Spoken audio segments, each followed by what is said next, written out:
So September has come to a long-awaited end.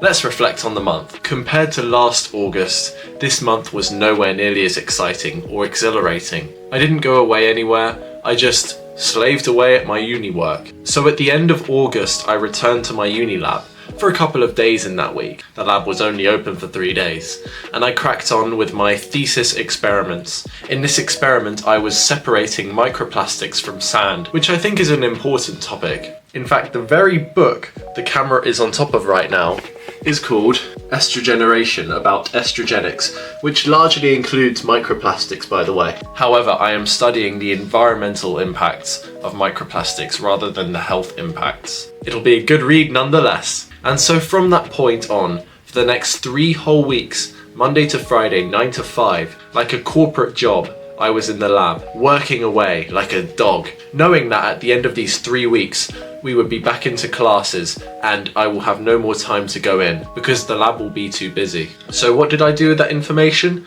I made the best use of time I could in that lab. And now we're at the end of week 1 of lectures. So it's been a whole week since I completed my lab work. So across the last week, I've had enough time to rest and recover and go back into the flow of making videos again. Hooray! Of course, making videos is a whole lot more fun, but what did I learn from that experience? I was literally a researcher, a lab rat, for 3 weeks straight. So it absolutely taught me a level of discipline and timetabling that you need in order to function in a 9 to 5 corporate career. The tasks were very tedious. They ranged from creating calcium chloride solution to using an apparatus which creates a vacuum to suck the calcium chloride through.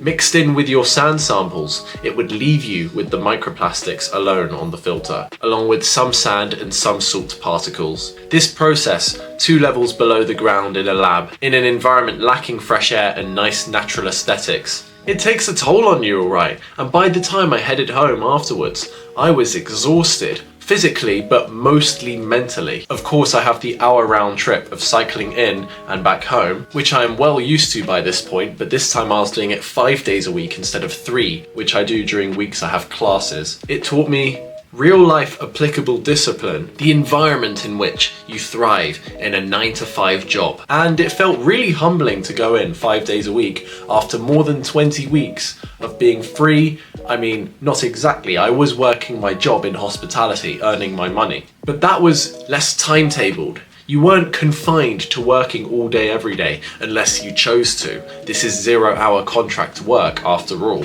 But the lab is only open from 9 to 5 on Mondays to Fridays. So you have no choice but to be confined to those times and use them wisely to conduct your experiments. After all, your graduation process does depend on producing a sufficient dissertation. So this grinding was necessary for me to be able to show an experiment, a thesis, a result in my dissertation, something I have done to accumulate all the knowledge I have learned over the past 2 years of doing my degree. And it was all worth it. Now I know I cannot go in the lab anymore on those same timetablings due to classes taking place. And I knew that I had to make the best use of my time right there in the lab when I had the opportunity.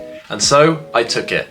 And therefore, the pain of regret does not exist for me, because I have none. I went in every day without fail. I saw my peers come in and out. Yes, their experiments were less grueling and took less time than mine, and they managed to get their experiments done in good time too. But what they didn't do was go in every day like a 9 to 5 job. And so maybe they haven't fully learnt the lesson that I have, at least not in the way I did. They would have learnt a lesson in some way. But for me, this felt different to every other time I was going into the uni to do work. It was the most intensely I'd worked since I was in school over 2 years ago. Man, that is a long time. But trust me, it kept me in check. It made me remember my working spirit, the spirit that drives me to get all the work done in the short amount of time that I had. And so I did it.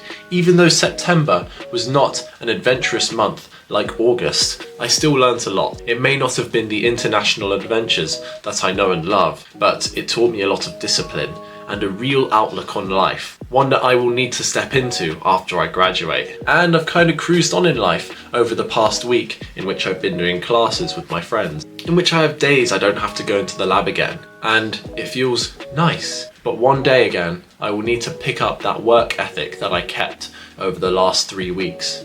Going into the lab every day, like a lab rat, and I will remember where my working spirit came from. So tell me, did you work hard in September? Did you learn a lesson from a different experience than what is normally happening in your life? Please let me know, because I'd love to hear your story and perhaps learn a lesson or two from your experience. And I hope that likewise, you may have learnt a lesson from my experience too. Thanks for listening, take care, and make sure you smash it out of the park in October. I'm counting on you. Thank you for listening, and see you in the next video.